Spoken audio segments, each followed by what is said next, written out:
The Lady or the Tiger by Frank Stockton.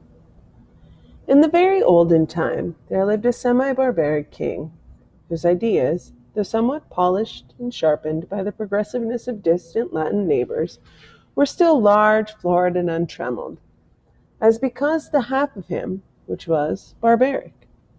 He was a man of exuberant fancy, and with an authority so irresistible that, at his will, he turned his varied fancies into facts.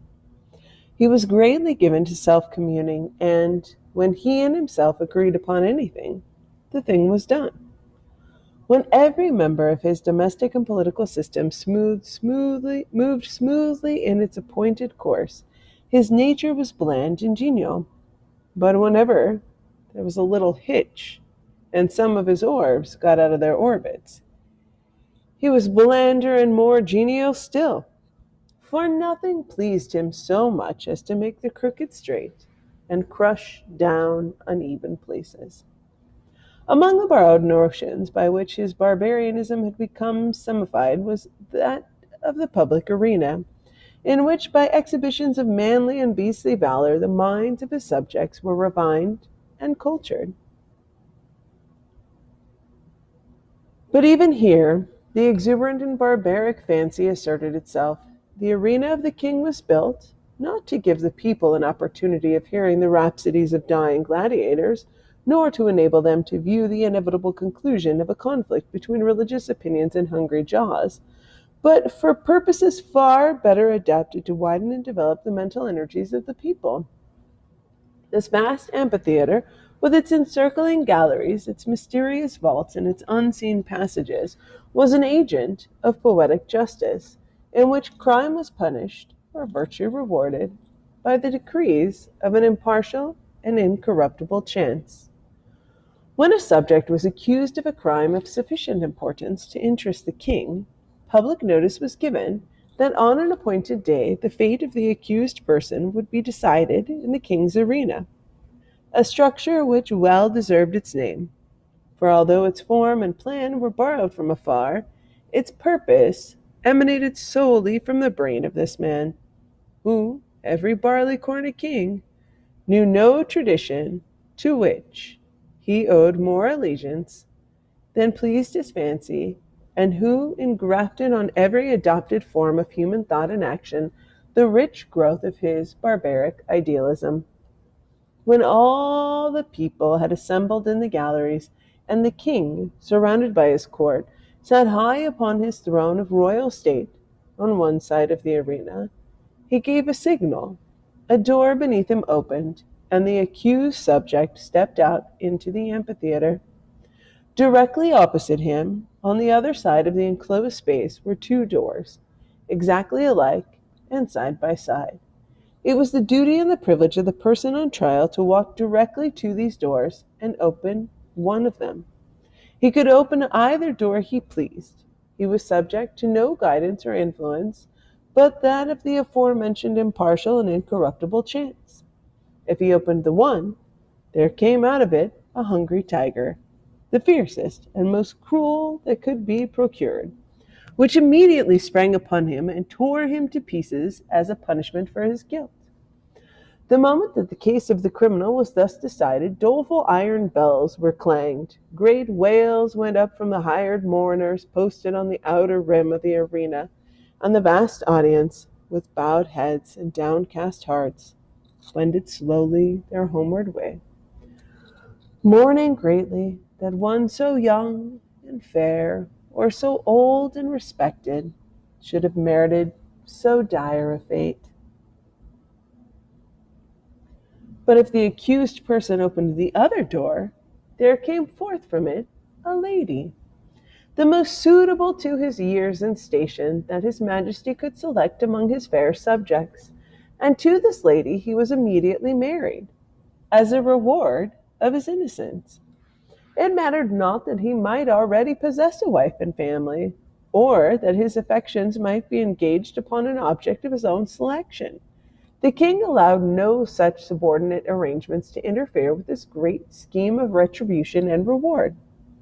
The exercises, as in the other instance, took place immediately, and in the arena another door opened beneath the king and a priest, followed by a band of courtiers and dancing maidens, blowing joyous airs on golden horns and treading an epithalamatic measure, advanced to where the pair stood side by side, and the wedding was promptly and cheerily solemnized.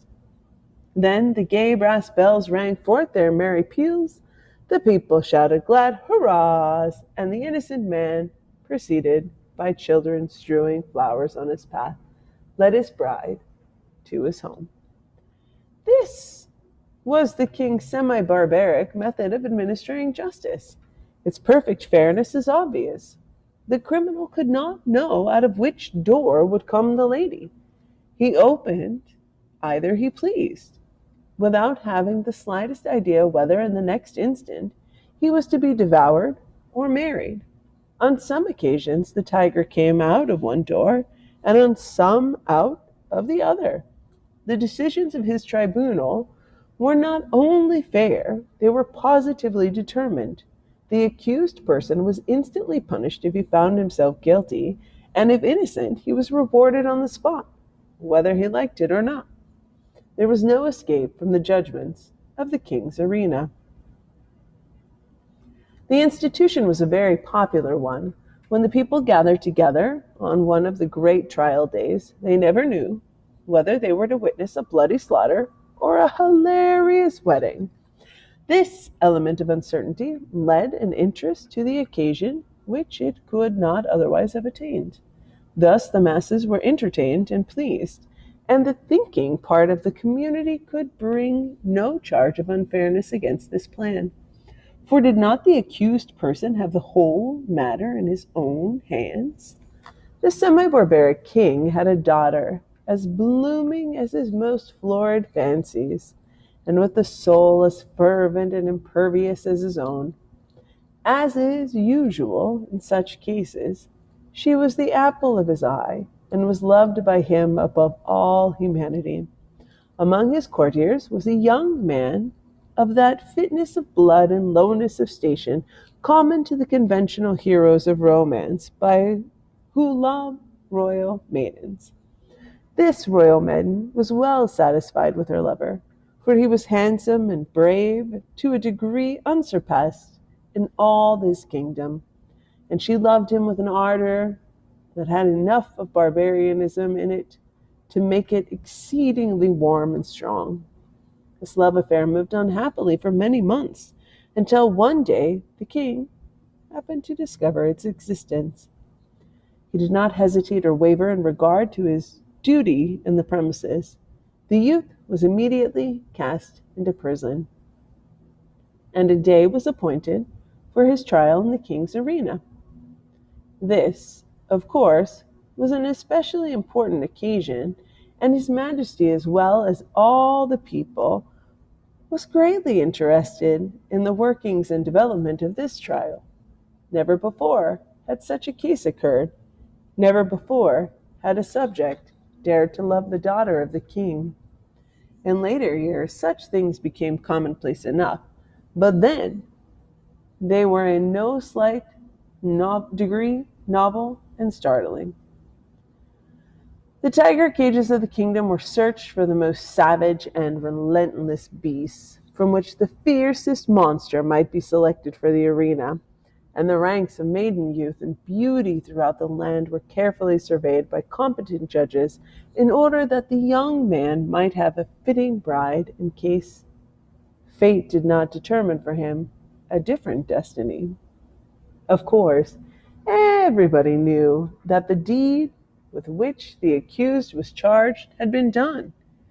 He had loved the princess, and neither he, she, nor anyone else thought of denying the fact. But the king would not think of allowing any fact of this kind to interfere with the workings of the tribunal, in which he took such great delight and satisfaction, no matter how the affair turned out. The youth would be disposed of, and the king would take an aesthetic pleasure in watching the course of events, which would determine whether or not the young man had done wrong in allowing himself to love the princess. The appointed day arrived. From far and near the people gathered and thronged the great galleries of the arena, and crowds, unable to gain admittance, massed themselves against its outside walls. The kings and his court were in their places opposite the twin doors, those fateful portals, so terrible in their similarity. As the youth advanced into the arena, he turned, as the custom was, to bow to the king, but he did not think at all of that royal personage. His eyes were fixed upon the princess, who sat to the right of her father. Had it not been for the moiety of barbarianism in her nature, it is probable that the lady would not have been there, but her intense and fervid soul would not allow her to be absent on an occasion in which she was so terribly interested. From the moment that the decree had gone forth that her lover should decide his fate in the king's arena, she had thought of nothing, night or day, but this great event and the various subjects connected with it. Possessed of more power, influence, and force of character than anyone who had ever before been interested in such a case, she had done what no other person had done. She had possessed herself of the secret of the doors. She knew in which of the two rooms that lay behind those doors stood the cage of the tiger, with its open front, and in which waited the lady. Through these thick doors, heavily curtained with skins on the inside, it was impossible that any noise or suggestion could come from within to the person who should approach to raise the latch of one of them. But gold and power of a woman's will had brought the secret to the princess. And not only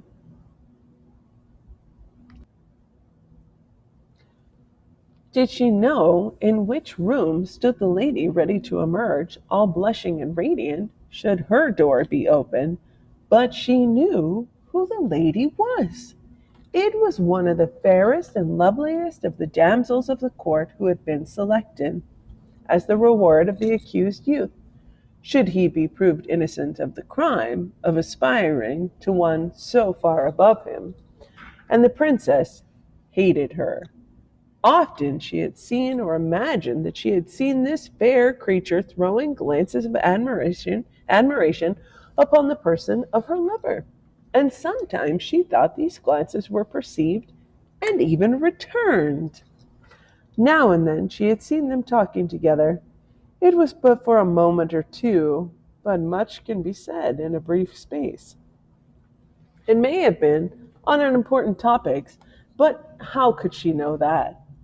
The girl was lovely, but she had dared to raise her eyes to the loved one of the princess, and with all the intensity of the savage blood transmitted to her through long lines of holy barbaric ancestors, she hated the woman who blushed and trembled behind the silent door. When her lover turned and looked at her, and his eye met hers as she sat there, paler and whiter than anyone in the vast ocean of anxious faces about her, he saw, by that power of quick perception which is given to those souls who are one, that she knew behind which door crouched the tiger, and behind which stood the lady. He had expected her to know it. He understood her nature, and his soul was assured that she would never rest until she had made plain to herself this thing, hidden to all other lookers-on, even to the king. The only hope for the youth, in which there was any element of certainty, was based upon the success of the princess in discovering this mystery.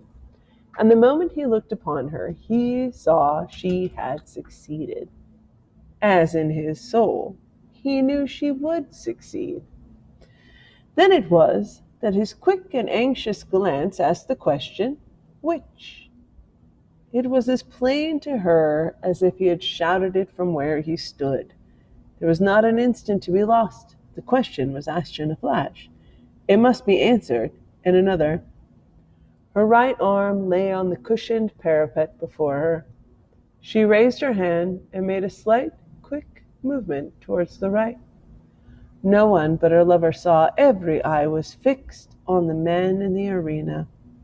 He turned, and with a firm, rapid step he walked across the empty space. Every heart stopped beating. Every breath was held. Every eye was fixed immovably upon that man. Without the slightest hesitation, he went to the door on the right and opened it. Now, the point of the story is this. Does the tiger come out of that door, or did the lady? The more we reflect upon this question, the harder it is to answer. It involves a study of the human heart that leads us through devious mazes of passion, out of which it is difficult to find our way.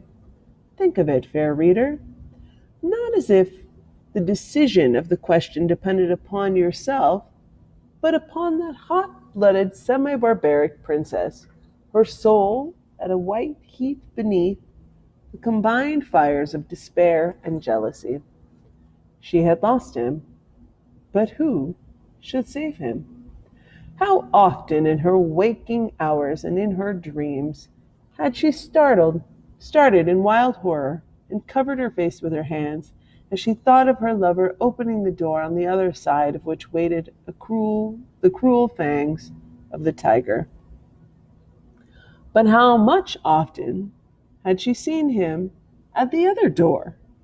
How in her grievous reveries had she gnashed her teeth and torn her hair when she saw his start of rapturous delight as he opened the door of the lady?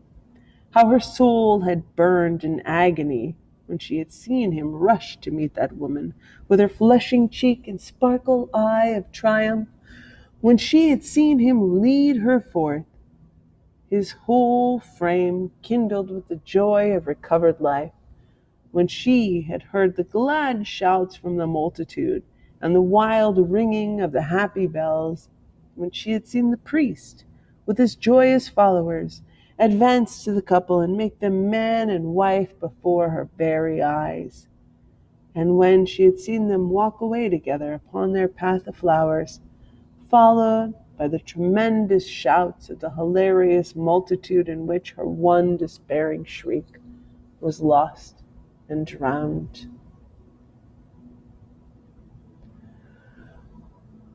Would it not be better for him to die at once and go wait for her in the blessed region of semi-barbaric futurity?